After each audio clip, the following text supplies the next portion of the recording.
नमस्कार दोस्तों, कभी कभी यूं ही बेवजह किसी बात को लेकर हमारे मन में फिजूल तरह तरह के सवाल उठने लगते हैं।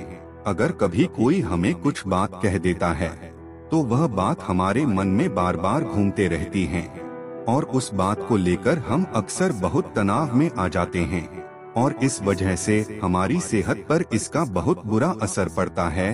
तो इस बेवजह उठ रहे सवालों को कैसे हम शांत कर सकते हैं, बेचैनी को कैसे शांत कर सकते हैं और हम इस तनाव से बाहर कैसे निकल सकते हैं, इस कहानी में मैं आपको गौतम बुद्ध की ऐसी 4 आदतों के बारे में बताने वाला हूँ जिससे आप अपने जीवन में अपनाकर उस तनाव से बाहर निकल जाएंगे और अच्छे कामों में अपना जीवन व्यतीत कर एक अच्छी जिंदगी जी सकते हैं। यहाँ पर बताई गई यह 4 आदतें आपकी पूरी जिंदगी को बदल सकती हैं।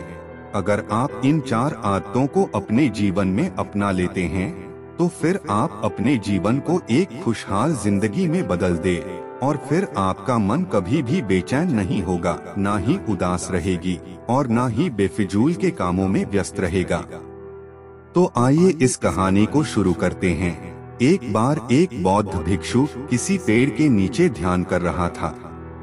तभी एक राजकुमार उस भिक्षु के पास आता है और उनसे कहता है, हे महोदय, आप हमेशा कहते रहते हैं कि ध्यान करो, लेकिन मेरे लिए ध्यान करना तो दूर की बात है। मैं कुछ समय के लिए अपनी आंखें बंद करके शांति से भी नहीं बैठ पाता हूँ। मेरा मन इतना बेचैन है कि यह हर समय कुछ ना कुछ सोचता रहता है। मैं जब भी ध्यान करने बैठता हूँ तो मेरे अंदर विचारों का तूफान आने लगता है, लोगों के बारे में सोचकर, अपने जीवन की बीती घटनाओं के बारे में और अपने भविष्य के बारे में, और ऐसे ही ना जाने कितने सारे अजीबोगरीब विचार लगातार मेरे मन में आते रहते हैं। मैं इन्हें रोकने की बहुत कोशिश करता हूँ, लेकिन जब मैं इन्हें रोकने के लिए ध्यान करने की कोशिश करता हूँ तो मेरा मन अशांत होने लगता है और फालतू की बातें मन में उठने लगते हैं। तो मैं ध्यान को तोड़कर बैठ जाता हूँ। इतनी बातें कहने के बाद वह उस बौद्ध भिक्षु की ओर देखता है और कहता है, महोदय, कृपा करके आप मेरी इस समस्या का कोई समाधान बताएं। यह सुनकर भिक्षु ने कहा, मैं क्या समाधान बता सकता हूँ, सोचो, तुम्हारा ही मन है, लेकिन यह तुम्हें कुछ देर तक आंख बंद करके बैठने भी नहीं देता है। तुमने अपने इस मन को कितना आजाद कर रखा है। राजकुमार ने कहा, महोदय, मैंने बहुत सोचा, लेकिन मुझे अपनी इस समस्या का कोई समाधान समझ नहीं आया, इसलिए मैं आपकी शरण में आया हूँ। अब आप ही कोई रास्ता दिखाइए। भिक्षु ने कुछ देर तक राजकुमार के चेहरे की तरफ बड़े ध्यान से देखा और फिर कहा, ठीक है, मैं तुम्हें अपने स्वामी गौतम बुद्ध की बताई गई 4 आदत को छोड़ दोगे तो फिर तुम्हारा मन लगने लगेगा और तुम्हें कभी भी बेचैनी नहीं होगी। राजकुमार पूरे ध्यान लगाकर उस बौद्ध भिक्षु की बातें सुनने लगा। भिक्षु ने कहा, पहली आदत यह है कि दूसरों के मन को पढ़ना छोड़ दो। तुम और तुम्हारे जैसे ज्यादातर लोग यही गलती करते हैं कि वह दूसरों के मन की बातों को पढ़ने का प्रयास करते हैं, जैसे कि अच्छा, सामने वाला मेरे बारे में ऐसा सोच रहा है, और यही एक आदत तुम्हें सबसे ज्यादा बेचैन और परेशान करती है। ज्यादातर समय पर लोग दूसरों के मन की बातों को गलत और नकारात्मक तरीके से ही पढ़ते हैं, जैसे कि लोग अक्सर सोचते हैं कि दूसरे लोग उनकी तरक्की से जलते हैं, उसे नीचा दिखाना चाहते हैं, उसे पसंद नहीं करते, उसकी मदद नहीं करना चाहते, और ऐसी ही ना जाने कितनी सारी नकारात्मक बातें यह लोग दूसरों के प्रति अपने अंदर बैठा लेते हैं। फिर उनके बारे में ही सोचते रहते हैं, उनसे बदला लेने के तरीके सोचते रहते हैं, उन्हें नीचा दिखाने के मौके ढूंढते रहते हैं, और दूसरों के प्रति यही नकारात्मक सोच इन्हें दुखी करती है और फिर यह लोग बेचैनी महसूस करते हैं। इसलिए दूसरे लोग क्या सोच रहे हैं, इसका अनुमान लगाना बंद करो। दूसरे लोगों के मन के विचारों को पढ़ने की कोशिश करना बंद करो। अगर पढ़ना ही है तो खुद के विचारों को पढ़ना शुरू करो कि तुम्हारे अंदर क्या चल रहा है। कहीं तुम नकारात्मक सोच, शिकायत या बुराई करने जैसी आदतों के शिकार तो नहीं हो रहे हो। फिर बौद्ध भिक्षु ने कहा, दूसरी आदत यह सोचना कि अगर असफल हो गए तो लोग क्या कहेंगे। कहीं लोग मुझ पर हंसे तो नहीं। जो हंस रहा है उसे हंसने दो। लोगों के असफलता पर हंसना तो लोगों का धर्म है, क्योंकि अगर तुम सफल हो जाते तो यही वह लोग हैं जो तुम्हारी तारीफ करते, तुम्हें सम्मान देते, तुम पर गर्व करते।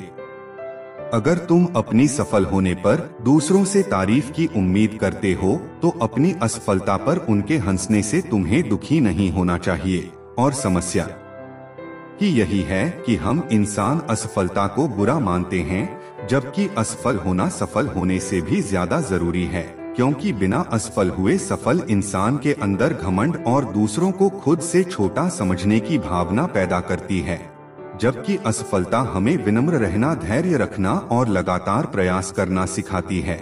इसलिए असफलता को बुरा मत समझो, और अगर तुम्हारे काम में असफल होने की संभावना नहीं है तो इसका अर्थ है कि तुमने अपना लक्ष्य अपनी क्षमताओं से छोटा बनाया है।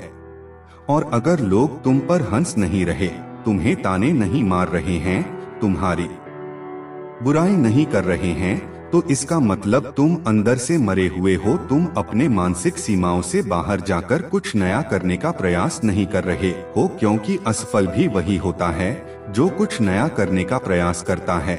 और एक बात हमेशा याद रखना, अगर तुम्हारे अंदर असफल होने का साहस नहीं है तो तुम कभी भी कोई भी बड़ा लक्ष्य हासिल नहीं कर पाओगे जो तुम करना चाहते हो। इसलिए असफल होने और लोगों के हंसने से डरना बंद कर दो। बौद्ध भिक्षु ने आगे कहा कि तीसरी आदत यह है कि बेवजह समय को बर्बाद करना छोड़ दो। लोगों को लगता है कि वह समय को काट रहे हैं, लेकिन असल में समय हर बार उन्हें काट रहा है।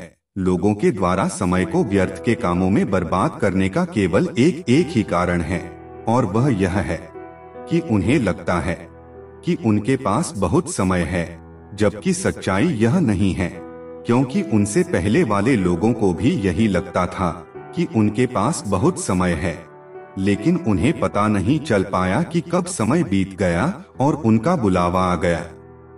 और जब तक उन्हें अपनी गलती का एहसास हुआ, तब तक समय उनके हाथ से निकल चुका था। बस पश्चाताप रह गया था कि सारा जीवन व्यर्थ के कामों में बर्बाद कर दिया, और फिर इस दुनिया से बिना खुद को जाने, बिना इस जीवन की सच्चाई को समझे वह चले गए। इसलिए जब तक यह जीवन है, इसे अच्छे कामों में लगाओ, खुद को जानने में, दूसरों की मदद करने में, लोगों को सही राह दिखाने में, मानवता के कल्याण में। और दूसरी बात, समय को बर्बाद करने से आज तक किसी को खुशी नहीं मिली है।